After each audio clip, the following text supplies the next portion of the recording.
Dalam proses pelipatan suara Pilkada serentak Sumatera Selatan khususnya Kota Palembang, melibatkan 130 orang bertempat di gedung logistik KPU Palembang di kantor pos Palembang.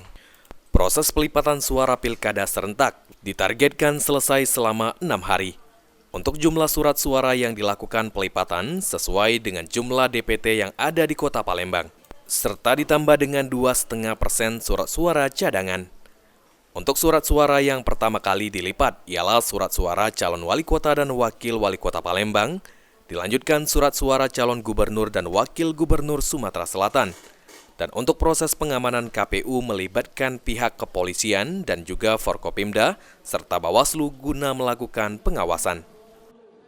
Proses sortir lipat ini mulai dari surat suara wali kota Palembang, setelah itu surat suara gubernur Provinsi Sumatera Selatan. Semua proses sortir lipat ini akan dilakukan di gudang ini selama 6 hari ke depan, mulai dari hari ini. Untuk keamanannya seperti apa Pak?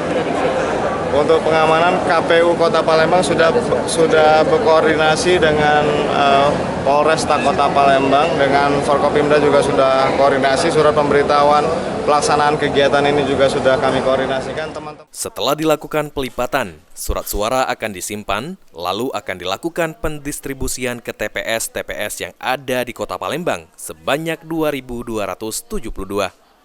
Firman Hidayat, PAL TV.